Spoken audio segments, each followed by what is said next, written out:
మా వంటగదికి స్వాగతం. మా వంటగదిలో ఈరోజు కొబ్బరి పూర్ణంతో అప్పాలు ఎలా తయారు చేయాలో చూద్దాం. ఇది స్నాక్ ఐటెం, పిల్లలు చాలా ఇష్టంగా తింటారు.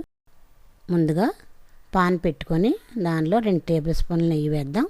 ఇది కాగిన తర్వాత దీనిలో మనం తురిమి ఉంచిన పచ్చి కొబ్బరి కూర వేసి వేయించుకుందాం.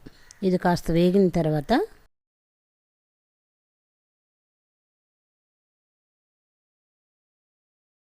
ఒక కప్పు కొబ్బరికి 1 కప్పు బెల్లం కూడా వేసి బాగా కలుపుదాం. ఇలా ఒక 5-10 నిమిషాలు వేయిస్తే కొబ్బరి స్వీట్ తయారవుతుంది. దీనిలో 4 యాలక్కాయలు కొట్టి పొడి కూడా వేసి కలుపుదాం.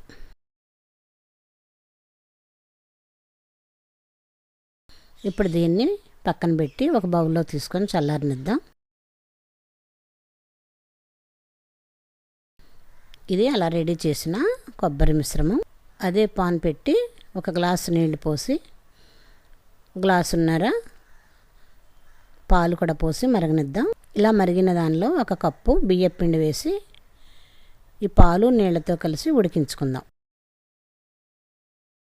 ఇది బాగా చక్కగా ఉడకాలి.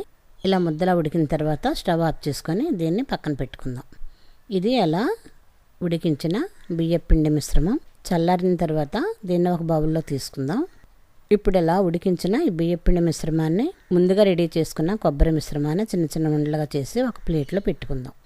అలాగే ముందుగా ఉడికించిన పాలు నీళ్లు కలిపి ఉడికించిన బియ్యం పిండి మిశ్రమాన్ని కూడా చిన్న చిన్న ఉండలుగా చేసుకుందాం.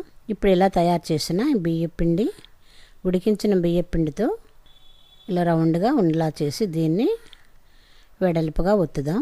ఇలా వెడల్పుగా చేసిన ఈ అప్పంలో కొబ్బరి స్వీట్ కూడా పెట్టి మొత్తం మూసి మళ్ళీ చిన్న చిన్న అప్పాల్లా ఒత్తి ఒక ప్లేట్లో పెట్టుకుందాం.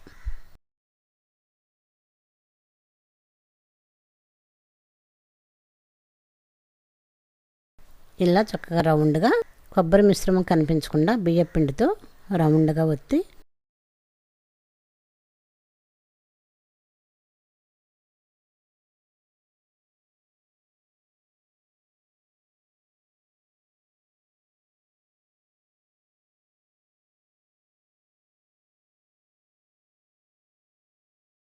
ఇలా ఒక ప్లేట్లో పెట్టుకుందాం.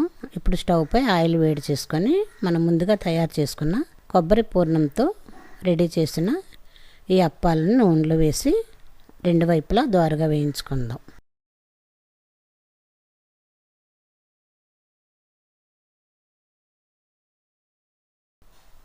ఇలా 2 వైపులా దోరగా వేయించుకున్న తర్వాత ఇలా రెడీ అయిన ఈ అప్పాలని ఒక ప్లేట్లో తీసుకొని సర్వ్ చేసుకుందాం. మా వంటగదిలో ఎంతో రుచిగాను ఎంతో సింపుల్గా చేసుకొని కొబ్బరి మిశ్రమంతో అప్పాలు రెడీ. మరిన్ని వంటల కోసం మా వంటగదిని సబ్స్క్రైబ్ కాగలరు. ధన్యవాదములు.